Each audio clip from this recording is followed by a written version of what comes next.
You entertain links with some continental papers, don't you? We have some liaison with Le Monde, with is it the Handelsblatt? And there's die Süddeutsche Zeitung in Germany, and we're all part of a group which gets together for the classified side of things. They are the same sort of type of newspaper as we are, and they might not necessarily be exactly the same as us, but they're the nearest we can get to, and they are interested in good reporting rather than perhaps just looking at selling more copies of newspapers. 13.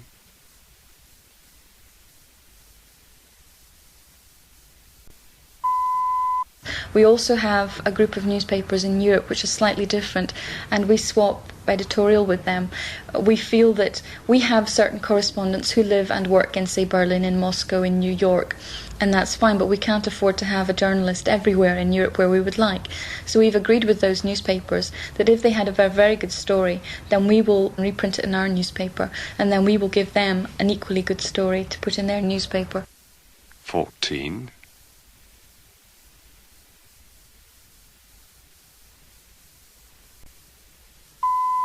Weren't you also considering bringing out a Sunday paper?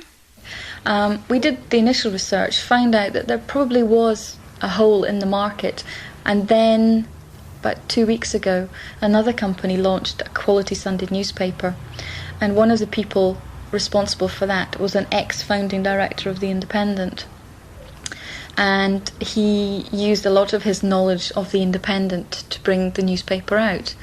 But we're still fairly confident that what we have to offer is different enough and better than what is around at the moment. 15.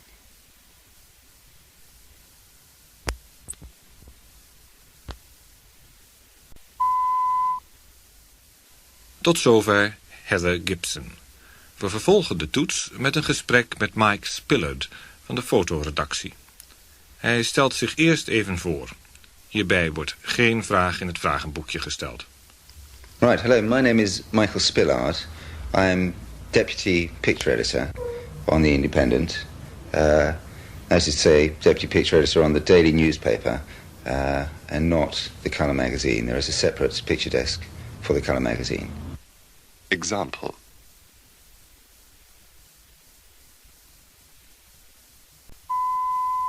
We gaan nu verder met vraag 16. The picture editor must commission and edit photographs to go on the front page, on home news pages, foreign pages, arts, sport, every area of the newspaper. So unlike most areas of the newspaper, with pictures you're concerned with the whole of the newspaper. And it makes one's job quite difficult actually, because you cannot ignore various parts of the newspaper. You have to give equal weight to the problems of all areas of the paper. 16.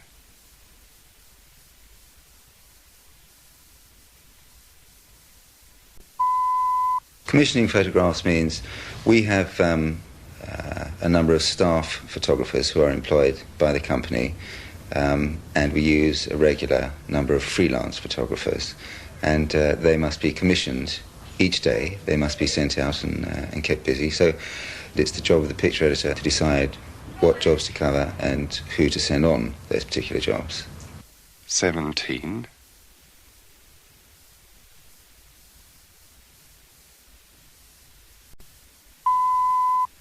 We see, I think, on average, one photographer and his portfolio per day, and we sort of turn down as many as we see. It's not difficult seeing photographers, attracting photographers, finding photographers. What is difficult is finding photographers who are sufficiently creative and sufficiently thinking to be of use to us. 18.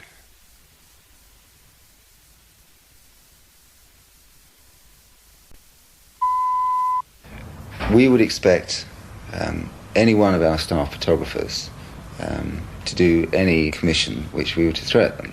And that could range from a riot on the streets of London, to portraiture. Absolutely anything that we ask them to do, we would expect them to be able to do it.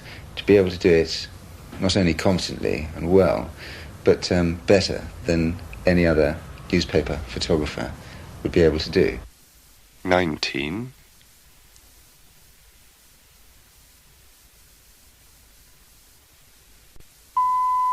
It's very difficult to define and say, a good photographer is this. In the same way, it's difficult to say what a good photograph is. A good photograph is one which is properly exposed and is sharp in focus. And in certain circumstances, that's all you need. That is a brilliant photograph, and it will go big on the front of every national newspaper. But in other circumstances, a photograph will only live if it tells you something. 20.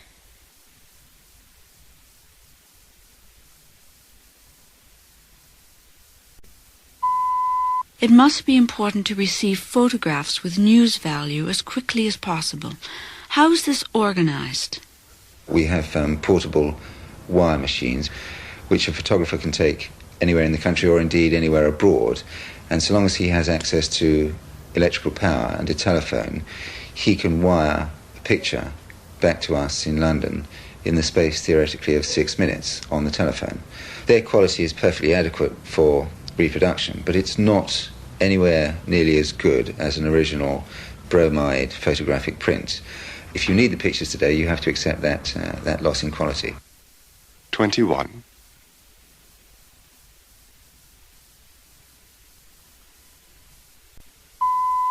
We get quite a lot of feedback from our readers, one way or the other, and it seems that people do appreciate good photographs in the newspaper, and it's a tradition that we hope to maintain. And our rivals, in some cases, have improved the quality of their pictures an awful lot since we came on the market, and we have continually to strive to stay ahead. And it's not easy, but that is our continued aim. 22.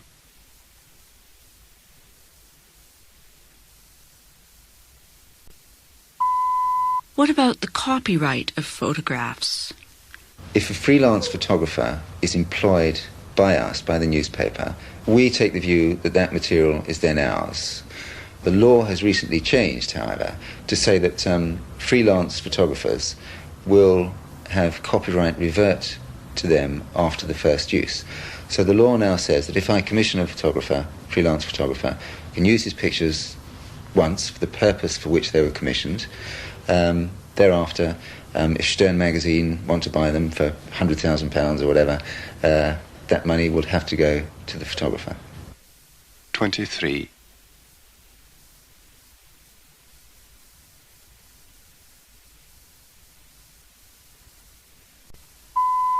Do photographers sufficiently respect people's privacy?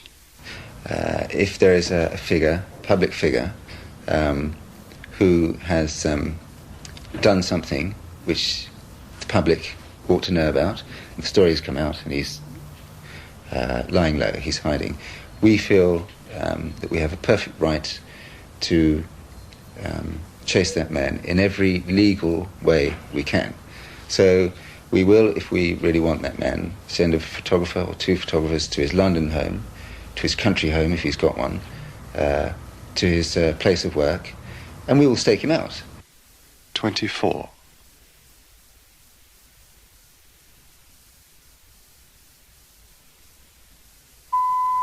Einde onderdeel B. Onderdeel C. U gaat luisteren naar een gesprek met Jim Adams. Adams werkt in het financiële centrum van Londen, de City, als personeelsadviseur. Hij treedt op als bemiddelaar tussen effectenhandelaren die een baan zoeken en verschillende beleggingsinstellingen. Luistert u naar een voorbeeldpassage. Er hoeft nog niets te worden ingevuld. I'm a recruitment counsellor. I am, if you like, looking after executive recruitment in the City of London. It's a particular area that I cover. I specialise in capital markets.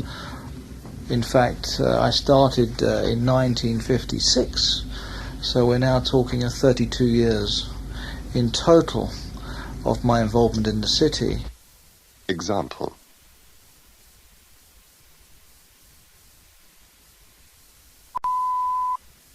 De toets begint nu. What exactly do you mean by a capital market? It's really the buying and selling of marketable securities, like a bond. If you understand what a bond is, the person who lends the money gets a guarantee from the borrower for a period of time, where the borrower guarantees to repay the total sum over that period of time. In return, the borrower will pay the lender a sum of interest.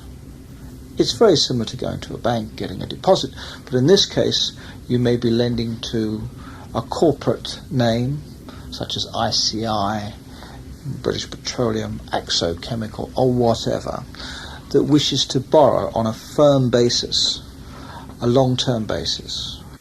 1.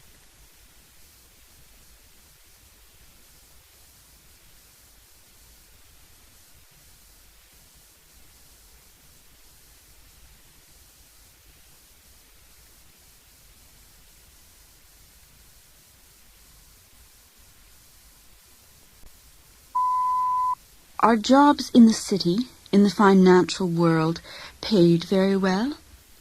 I think for a lot of people that came into this business, particularly in the 60s and so on, it wasn't, for a lot of us, a very well-paid business.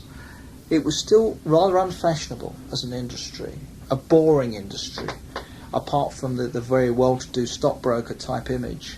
The rest of us were considered to be just clerks, if you like. In those days, the bosses were obviously creaming it off, making lots of money for themselves and having their Rolls Royces and so on. And then we started to see that one could get £10,000 a year, then £20,000 a year, and the company car. And there was a revolution that took place. 2.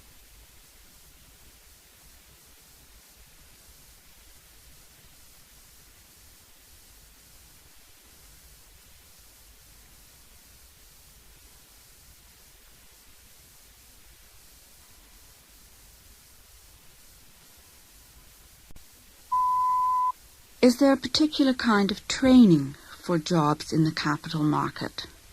If you have a good graduate or whatever and you think he may be potentially a good dealer, you can send him along to a simulated trading room where everything is computerized, and that guy will receive instantaneous information where he's told whether he can deal or whatever it is, and he has to press certain buttons and lights flicker and so on, and he gets a very strong feeling about what should happen if he makes XYZ decision against BYG decision or whatever.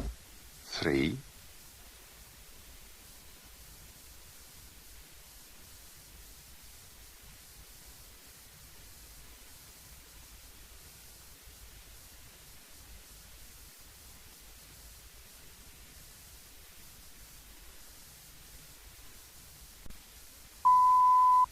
What does it take to be successful in the capital market?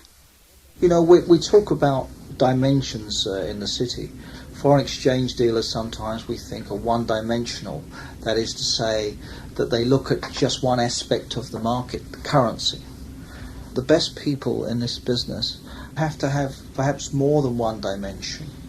There is as a box you're looking at, and you may see the front of the box and say, oh, that's what I see. But you also have you have the back and the sides of the box.